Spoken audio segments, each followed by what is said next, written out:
All right, tubers. Madam Roy back once again, back to you with another garage sale find video. This one, we're switching things up a little bit. That's right, this is a live garage sale finds video. Now, there's a few reasons I'm doing this. One, it's a heck of a lot easier than having to edit the video afterwards. And two, I just kind of want to try something new. So what I'm going to do is let me go through all these garage sale finds. Hold off on your questions for right now and comments. Let me once again let me go through all the garage sale finds, and then at the end I'll try to answer as many questions as I can. So without further ado, let me show you the first thing that I got here. And yes, I'm being lazy. I'm sitting down. Picked this up for $10 in Binghamton. No, I take it back. This was in Shenango Forks. This is a General Electric clock radio, but what's unique about this is a tube style radio. You can see here you got your on, off, alarm, and auto, and it does work. The only thing I have not tested yet is the lighted dial because I haven't actually had this in a dark room yet. You can see this has got like a mesh back to it. This is almost like a burlap back. There's your tuning knob. It is AM only. Little volume knob there. Believe it or not, this is just the volume. The way you turn it on is actually on top here. And of course, you also have your good old snooze button. So we'll go around to the back here. The label here is really faded very badly. Mostly from what I can tell, this is a General Electric product. You can see that the warranty refers to a book that was done in Utica, New York. Probably from sometime in the early 60s. Let me see if I can get a model number here. C dash, it's one of those, either C dash 545, C 566, or C 347. Not sure which is which. But yeah, nice little radio there for the price. Next, I have this really cool looking desk lamp. I absolutely love this. You guys can see I paid $2 for it. And I'm going to pull that little price tag off. This is a fluorescent light, preheat fluorescent, I believe. Looks like a T12 bulb in there. The interesting thing about this is you actually have to push and hold this for a few seconds and let it warm up before the light will actually turn on. And yeah, looking at the way the wiring is, this would never pass modern safety standards. You can actually see the positive and negative wires are exposed on the sides and in the middle. So this is definitely an older piece. It's a metal top there, brownish in color.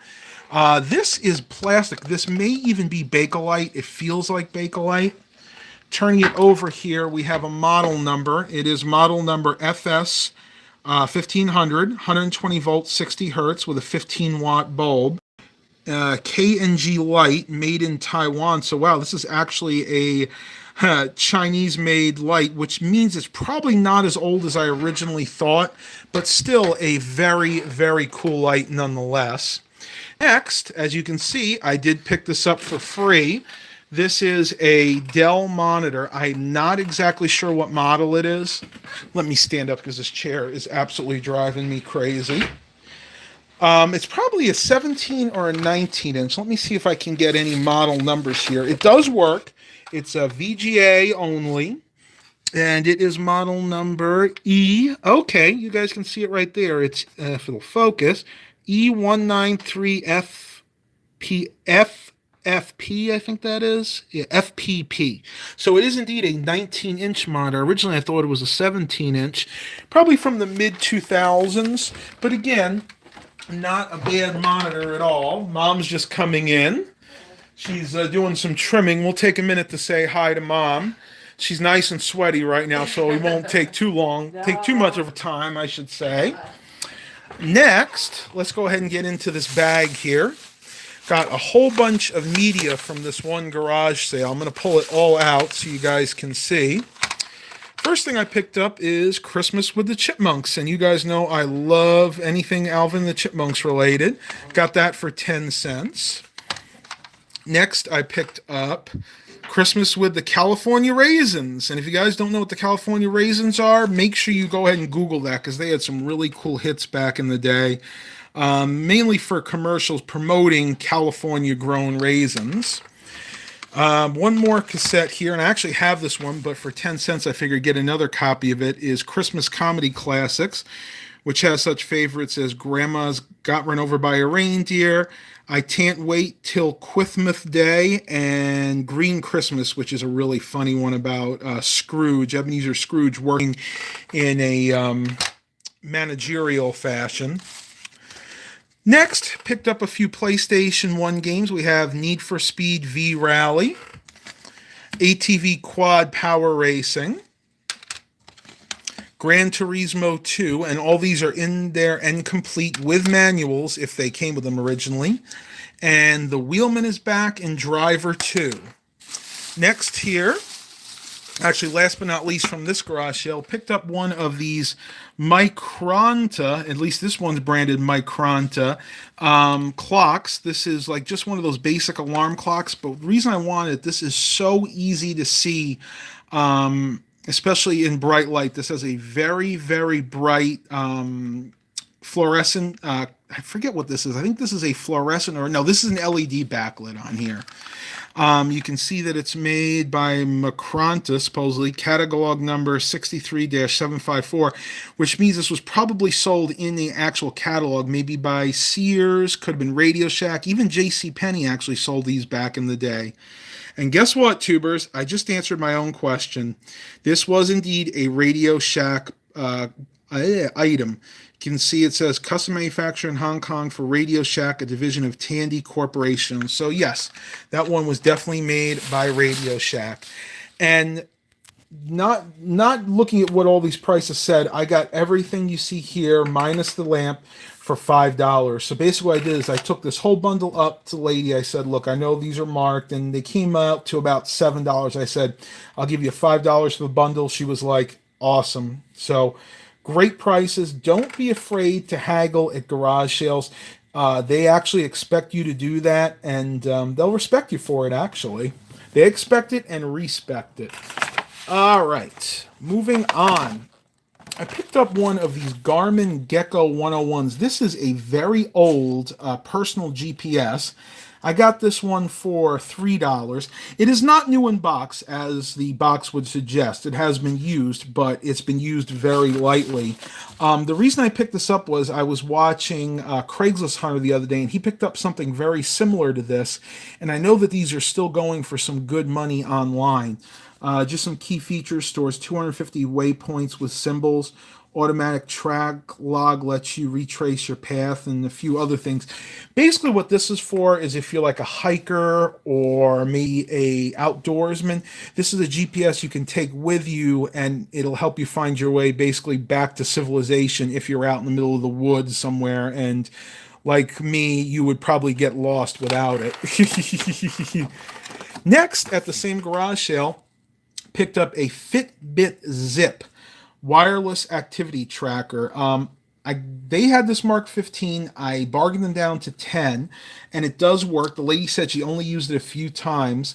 The reason I wanted this is I cannot wear anything around my wrist because I have poor circulation in my hands. And this is the only Fitbit that they make, to my knowledge, that actually clips on. You can see it's got a little pouch there, and it'll clip on to like your side of your pocket or maybe your lapel, depending on what you're wearing. And you see it says track your day, steps, distance, calories, burns, does sync wirelessly to a smartphone or a computer. So basically the same thing as like a Fitbit Ultra, but again, it doesn't actually go around your wrist, which is something I really like. So yeah, this is definitely something I'm going to be using. It says it includes the tracker, the clip, the battery, the wireless sync dongle, and the battery tool. I hope everything's in there. I'll be honest with you guys, I did not open this there, so I'm just praying that the lady was correct when she said that everything was in there. Next, at one of the community garage sales, I picked up this hip. And at first, I had no idea what this is, but once she explained to me, it made sense. This is a Bluetooth, wireless Bluetooth shower radio. This handle is designed to sit around the shower head, and basically you sync this to your phone. Your phone will be, of course, probably in the other room, hopefully, so you don't destroy your phone with the hot water. And this allows you to listen to music while you're in the shower. You have all your normal buttons, your reverse, your fast forward, or track advance and reverse. You can even answer a phone call, believe it or not, while you're in the shower, though I don't know who would actually want to do that. But yeah, there you go. And in the back here, under this waterproof cover, you have your usual suspects for ports. You have the on and off switch. You have what I believe is the charge port. And then you have, for whatever reason, a USB out. I have no idea why that would be. Maybe for data transfer or something. I don't know, but I'll have to check that out later on. It's there, and I only gave $3 for that, which I thought was an amazing deal. Only a few more things in here. This is actually the charger for that Bluetooth radio. And last but not least, in this bag at least, I'm tongue-tied right now, is just a mouse. I got this for free with that monitor. It's just your regular basic Dell USB mouse. Nothing super special, but once again, for free. Could not complain at all. All right, tubers. I have one more thing to show you, but to do that, I need to go ahead and go into the other room here. And that is a Keurig. I actually purchased two Keurigs. The other one is a Keurig Mini that I've already cleaned, put away, and that's going to be going to my aunt when we go see her tomorrow. This one right here is one that I actually purchased at the end of the day. They had it marked $20. I bargained them down to $15. I'm actually glad that I did that because, to be honest with you, even though this is amazingly clean on the outside, I mean, you can see there are like no scratches on the handle. The paint's in perfect shape. It's a little dirty here, but that's just because that's where all the mugs go and people, scuff it up like that.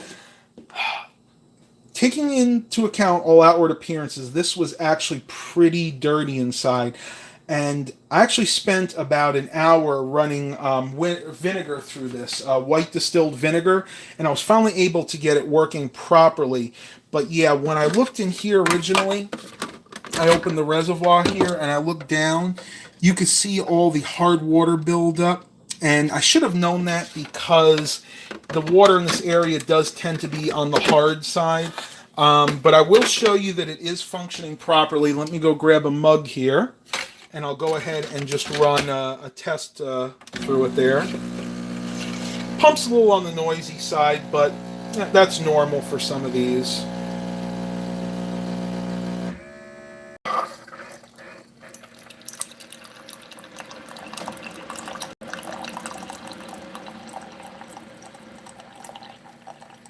And you can see the water stream is fairly strong now. Actually, it's pretty much normal. When I first tried this, it was not like that at all. It was just spurting out. You could tell that the stream was very weak, and that was probably because the hard water had actually clogged up all the piping and maybe even the pump itself. But after about an hour of running white distilled vinegar through this, it's working perfectly fine now. The water and everything is nice and clean. And, with a little bit of work, I have myself a 100% working Keurig. And I'm not even, to be honest with you, I'm not even sure what model this is. I'm not going to turn it over right now because I still have water in it. I'd have to purge it out first. I'm guessing it's something like a B70. It may even be one of the Platinum series. You can see up here you have your different options, which it may not let me use now because it keeps telling me to add water. But you guys have seen these Keurigs before. I've actually showed them on my channel. Those are my garage shelf finds for today. What I'm going to do now is I'm going to turn this around. There you guys go. And now you guys can start asking me some questions about the stuff. I'm not going to bother showing the other Keurig because it's all put away now. It's in the car, and it'd be really hard for me to get to it. So go ahead. Let me see what kind of questions I'm going to get from you guys.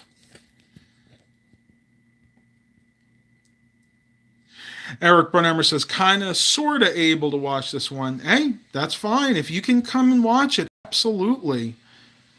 Sam Hodgson, I always like free finds. Those Dell monitors are very reliable in my experience. I'm looking forward to a car boot sale tomorrow. I hope to find some good computer related items. Well, by that I know where you're from, the United Kingdom. Cheers. I agree. Those Dell monitors are bulletproof almost. They are one of the most reliable monitors that I have ever owned. And I've had quite a few of them back in the day. Captain Thunder Eye says hi. Hello to you.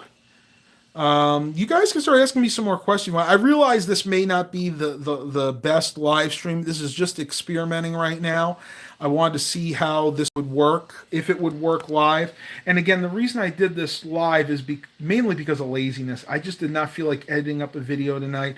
I'm feeling better, but I'm still having some issues with my Eustachian tube. By the end of the night, I am just drained. So I wanted to at least get this out to you guys, so you guys can see what I did pick up today. And I would have to say, today was an awesome haul, especially for up here. I don't usually come across a lot of computer related items around here, but I think I got some very unique and very eclectic items today at the garage sales. Andrea Mallory, have you ever traveled out of the country? Yes, I have. I have been to Canada, but that's about it. Okay, I see we're dropping off here. Go ahead and try. I'll stay on for another minute or so, but I think after that we're going to end it. If you guys have any questions, comments, I'm going to give it one more minute. If not, we're just going to go ahead and end it. But I appreciate you guys staying around this long. And of course, you guys can watch this in post-production too. YouTube's been kind of weird lately. My last live stream took about 2 hours before you guys could watch it again. I'm hoping that this one being under half an hour, it might be a lot less than that for processing time. The longer the video, of course, the more you have to process it. So let me go and end this live stream. Please continue to like and subscribe. And as always, have a blessed day, everybody.